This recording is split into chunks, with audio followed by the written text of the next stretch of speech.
À la rencontre de Marie, Divine Tatou. Ton prénom, ton âge et ton activité professionnelle.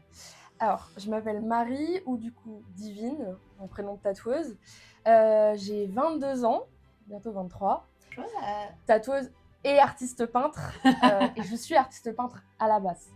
Si tu devais donc décrire ton univers artistique, comment le décrirais-tu en 3 mots? De tatouage, du coup, plutôt. Est-ce qu'on peut pas faire les deux? Est-ce que chaque univers, je suppose, a des caractéristiques Ouais, différentes? c'est ça. Alors, écoute, on va commencer par tatoueuse et puis moi, je veux bien qu'on parle des deux. Donc, Ok, avec grand plaisir. Au niveau du tatouage, je dirais histoire de l'art, Ok. ornemental, Ok, très joli. un peu fun quand même. Je pense que fun, c'est pas mal. Ouais, c'est pas J'aime mal. bien m'amuser dans ce que je fais, dans ce que je propose aux gens. J'ai l'impression qu'en plus, tu t'amuses à faire ce que tu Ouais, fais. de C'est fou. quelque chose qui te plaît grandement. Ah oui, énormément. C'est vraiment une suite logique pour moi, le tatouage, donc ouais, clairement. Et dans ton côté artistique, donc peintre, du coup, quels seraient tes 3 mots les plus caractéristiques?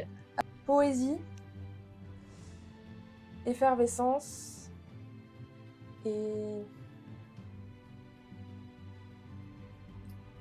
onirique. Ok, 3 très jolis mots, Voilà. finalement. Qu'est-ce qui t'a poussé à créer avec des pinceaux la première fois? Qu'est-ce qui t'a plu pour te tourner vers là? Bah, pour l'art, ce qui m'a plu, ça a été premièrement des causes émotionnelles quand j'étais petite, etc. Oui, C'était ça ma t'a dirigé manière vers ça et c'était de ta manière sortir de ça. t'exprimer peut-être. Exactement, c'était ma manière de m'exprimer. Et pour le tatouage, j'ai beaucoup fait de modèles vivants en atelier. D'accord. J'ai eu de la chance de commencer ça assez jeune. J'ai travaillé en atelier jeune. Et quand j'ai découvert des corps du coup nus de plein de personnes différentes, déjà ça m'a énormément déconstruite sur moi qui étais plus adolescente, ce que c'est que le corps d'une femme non stéréotypé, etc. Et je me suis vraiment passionnée pour le corps. Plus j'ai commencé à me faire tatouer assez tôt. Ça m'a toujours beaucoup attirée. C'est quoi que t'appelles assez tôt?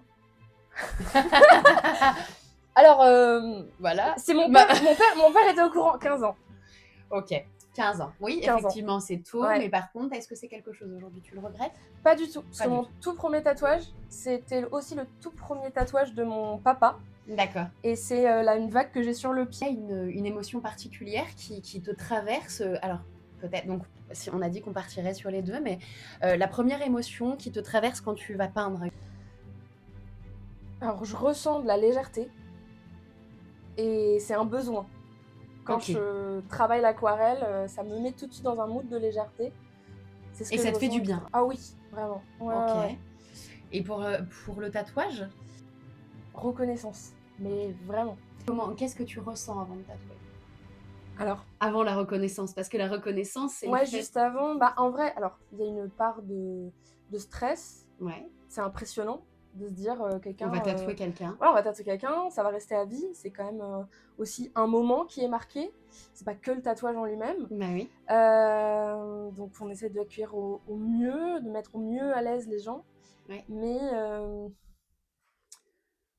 ouais, du coup, de l'appréhension, mais mêlé à beaucoup de reconnaissance et de l'excitation, parce que quand même, c'est toujours super cool et j'adore ce que je fais, donc c'est toujours agréable de tatouer.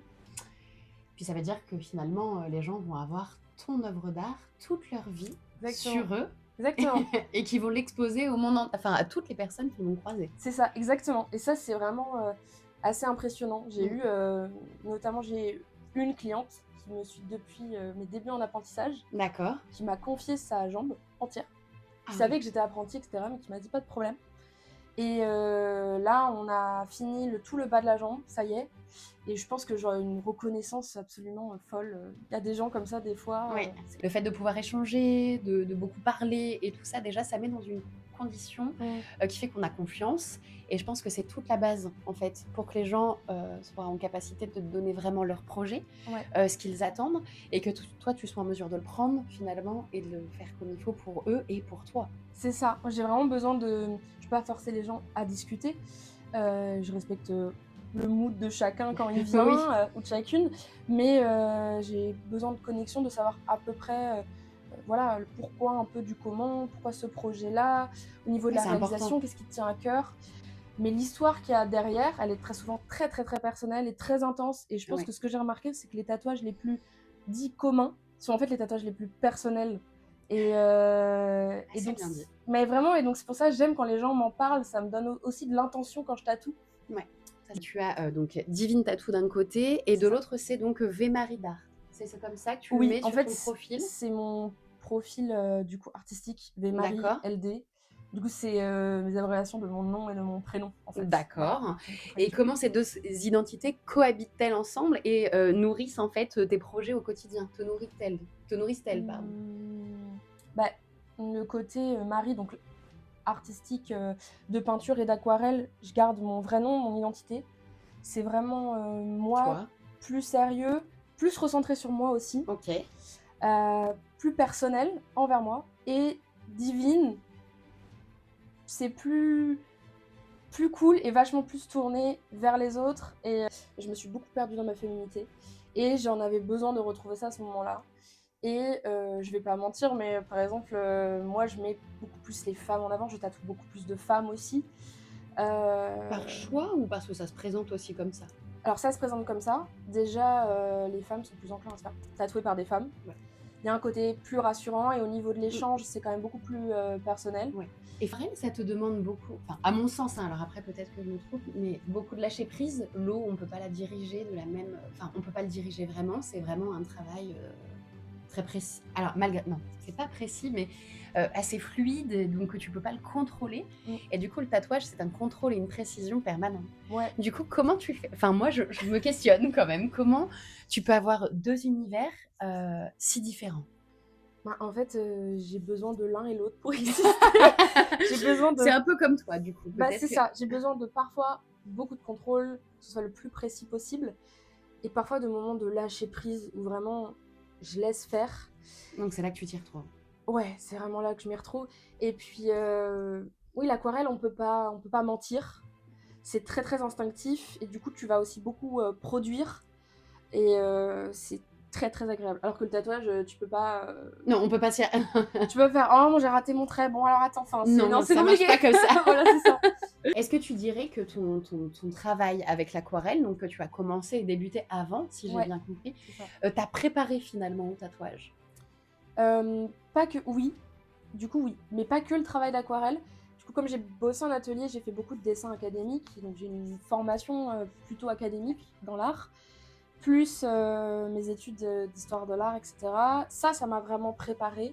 Ouais. C'est très important d'avoir une base, on va dire, technique. Ça facilite beaucoup, beaucoup les choses. On Et ça peut fait créer plus facilement. et confiance aussi finalement. Oui, oui, parce qu'effectivement, bon, un tatoueur qui dessine devant toi et en fait, bon, tu vois que c'est compliqué. Je peux comprendre rien que le client soit en mode ah mais du coup moyen chaud finalement. Ouais, là, j'ai pas trop envie là. Pas sûr que du coup tu le fasses sur moi en fait. Non, ça rassure les gens. Après. Vraiment confiance en toi et en ce que tu pourrais proposer. Okay. Et ça te distingue et vraiment, on se connaissait pas. On Oui. se connaît pas tout à fait non plus. Oui. Quelque chose vers toi, ce côté artistique, en fait, ça appelle. Ok. Bah, je trouve ça très important. Ça me touche. Effectivement, je trouve que c'est important aussi. Donc, Et d'aller là où je pense, enfin après, alors c'est autre chose, mais les énergies, les personnes et le relationnel, c'est très important. Ouais. Ah oui. Le tatouage, c'est quelque chose de très intime. Enfin, non. Alors, très intime pour moi, parce qu'en fait, il y a toutes les connotations personnelles qu'on peut y intégrer. Mais par contre, on veut l'exposer finalement, cette intimité. C'est un petit peu ça. Mais qu'est-ce que ça te fait, toi, de savoir que tu tatoues la peau de quelqu'un et en fait, que ton tatouage va respirer, vieillir, en fait, sur le corps de quelqu'un tout le temps? Je trouve que c'est... Alors, d'un point de vue artistique, je trouve que c'est artistiquement la chose la plus extraordinaire possible. Ouais. Je pense qu'il n'y a pas, y a pas mieux, il n'y a pas plus fort qu'un corps voilà, qui va mourir avec ton œuvre et qui vit avec ton œuvre, qui va peut-être pour des femmes donner naissance avec ton œuvre. Enfin, c'est quand même très très impressionnant. Traverser tous les trucs de la vie difficile avec ton œuvre. En fait, ton œuvre ne va pas juste être regardée, elle va vivre, quoi. Elle va vivre complètement, parce que du coup, le corps vit, et c'est important dans les designs de pouvoir anticiper le vieillissement au mieux. Après, on est toutes et tous différents, Donc parfois, ça peut prendre plus ou moins bien, ça peut s'épater un peu plus. Oui. Ça dépend de la zone aussi. Ça dépend d'énormément de choses, à beaucoup de critères, de maladies, des aléas de la vie, etc. Oui, tous les tatouages que tu fais, est-ce que ils restent tous gravés en toi? Ben, j'ai mon... Ils sont là, mais est-ce que vraiment, il y a des moments, Ils sont est-ce pas que tu tous, crois mais- que dans 20 ans, tu vas te souvenir de ce que tu as fait il y a 20 ans? Peut-être pas tous. Parce Ouais. que je me souviendrai toujours de mon premier tatou. Je me souviendrai toujours de ma première amie, Amandine, qui m'a laissé faire ma première grosse pièce. Et j'ai... Sur elle. Ouais, c'est ça. Et j'ai plus d'une quinzaine de pièces sur elle. Elle me suit depuis le tout début. Ça, c'est pas tout à fait la même texture. Enfin, en fait, quand tu tatoues de la fausse peau, ça fait quand même pas tout à fait la même chose que la vraie. Non, ça fait pas tout la même chose que la vraie. En vrai, j'ai trouvé une bonne fausse peau. Où je peux l'étirer, etc. Mais en fait, c'est une peau qui n'est pas vivante, donc qui ne réagit pas, qui Oui, réagit donc de il n'y aura pas manière de plate. mouvement, il n'y aura pas de Non, mouvement, c'est il n'y ça. aura pas la respiration, il C'est n'y aura ça. pas tout ce que... Ouais. Donc, tu partages aujourd'hui donc ton temps entre Paris et Saintes. L'effervescence de Paris, le calme de Saintes. Est-ce que du coup, ça nourrit une part créative différente chez toi? Ah ouais, moi j'adore. J'adore. Du coup, Paris, c'est beaucoup plus dynamique? Ou est-ce que les gens sont plus enclins à des projets plus fous qu'ici? Quand même. Il y a des projets fous en campagne, à Saintes, mais à Paris, ils sont plus... oui, enfin, c'est cliché, mais il y a beaucoup plus de personnes originales, très particulières. Mais parce qui qu'on ont peut des se projets de permettre, fou. je pense. Oui, complètement. Moi, je suis née à Niort. Je suis née en campagne, en fait. Enfin, j'étais un peu à côté de Niort, etc. Et je suis aussi habitée à Paris, même bien avant ça, pendant 7 ans. Je fais mes études et tout là-bas. Et ça a été tellement une renaissance parce qu'en campagne, c'est vrai, moi, à l'adolescence, je ne pouvais pas être réellement qui je voulais. Il y avait pas mal de moules, un truc vraiment très formaté. On rentre dans des cases. Complètement. Et à Paris, déjà tout le monde s'en fout. Déjà tout le monde est Mais bizarre. je crois que c'est ça en fait. Et du coup, c'est incroyable. Le Donc, il y fait a que aucun tout le problème. monde s'en foute. Alors moi, je suis désolée, mais pour rien au monde vivre à Paris parce que c'est trop, beaucoup trop, de par mon handicap, beaucoup trop de bruit, beaucoup trop de sursollicitation et tout ça. Ah oui, ouais. Mais par contre, le fait de pouvoir être soi, finalement. On peut passer dans la rue, avoir quelqu'un... L'autre jour, j'entendais « Oh là, t'as vu, il est tatoué partout !»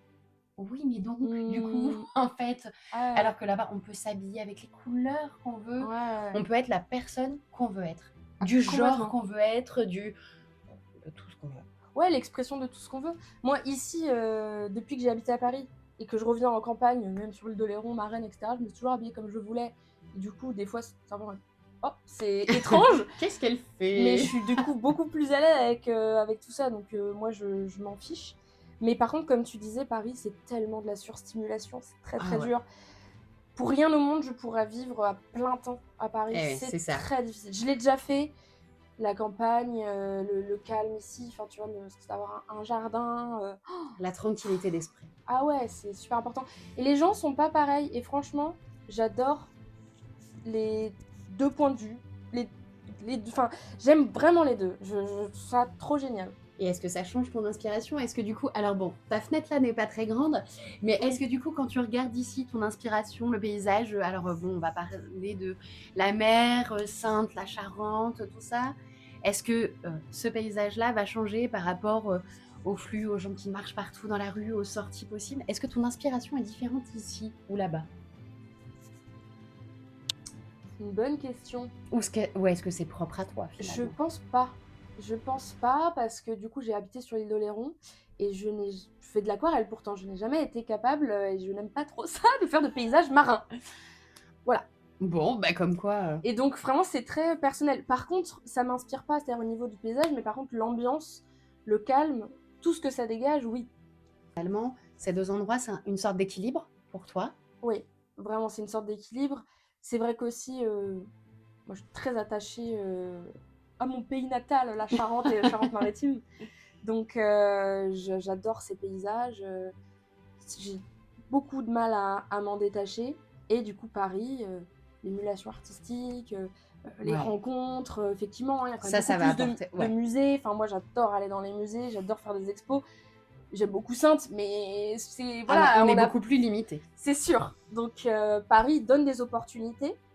Ouais. Est-ce que d'être une artiste indépendante demande beaucoup d'organisation pour toi?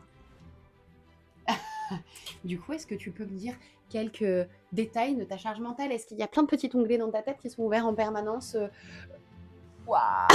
Oui! Oui. Alors complètement. Déjà l'onglet principal, mais qui rentre dans tous les aspects de ma vie, j'ai 2 maladies auto-immunes. Donc dans mon activité du coup libérale, je dois le prendre en compte. Gérer tout le côté administratif, la paperasse, donc c'est-à-dire aussi bien noter tous les stocks, les références, les lots, bien expliquer du coup aux gens, pouvoir être voilà, présentable, accueillante, même dans les moments où on peut avoir des journées plus difficiles.